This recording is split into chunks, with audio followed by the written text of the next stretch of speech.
हमारा दिमाग किसी न किसी कार्य में हमेशा भटकता रहता है, किसी एक चीज में फोकस नहीं कर पाता है।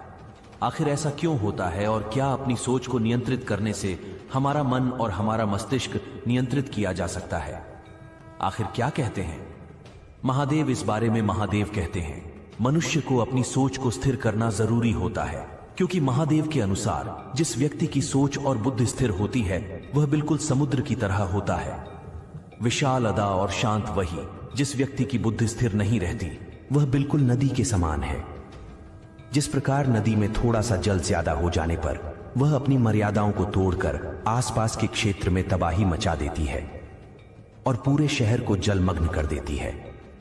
अनियंत्रित सोच वाले मनुष्य थोड़ी सी सफलता या फिर थोड़े से ही धन को पाकर मचलने लगता है और बौखला जाते हैं, जबकि स्थिर बुद्धि वाले मनुष्य अपने दिमाग को नियंत्रित करना जानते हैं। चाहे कितनी भी तरक्की करे, उनके स्वभाव में परिवर्तन नहीं आता। सभी नदियां एक साथ समुद्र में जाकर समा जाती हैं, किंतु फिर भी समुद्र अपनी सीमाएं नहीं तोड़ता। वैसे ही स्थिर बुद्धि वाले मनुष्य होते हैं जो अपने आसपास सभी लोग विलास से घिरे रहते हैं, उनका उपयोग भी करते हैं। इसके पास चाहे कितनी भी दौलत या संसाधन आ जाए, ये सभी भौतिक सुखों के बीच रहते हुए भी अपनी आंख शक्ति उनमें नहीं लगाते और ऐसा नियंत्रित दिमाग रखने में सक्षम होते हैं। ऐसे लोग परम सुख और शांति पाते हैं और संसार का कल्याण करने में सक्षम होते। महादेव कहते हैं यदि दिमाग पर नियंत्रित पाना है तो अपनी सोच पर निशाना साधना होगा। आपको अपनी सोच के घोड़े पर लगाम कसनी होगी। एक तरह से मौन है। मौन का अर्थ केवल वाणी से चुप रहना नहीं है, बल्कि मौन को अपने विचारों की चुप्पी में भी परिभाषित किया जा सकता है।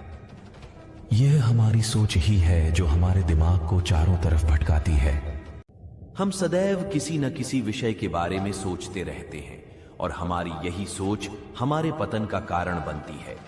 कभी कभी हम सोच के इतने अधीन हो जाते हैं कि वह सभी कल्पना कर लेते हैं जो वास्तव में होता ही नहीं। महादेव कहते हैं यदि मन को नियंत्रित करना है, बुद्धि को नियंत्रित करना है, अपने दिमाग को नियंत्रित करना है, तो मौन धारण करना बहुत जरूरी है। और जब हम अपने दिमाग को नियंत्रित कर लेते हैं तो हमारे भीतर गंभीरता जन्म लेती है। लेकिन अब प्रश्न यह हुआ कि मौन धारण कैसे किया जाए? महादेव कहते हैं हमारा मन और हमारी बुद्धि संतुष्ट भाव को अपना लेती है।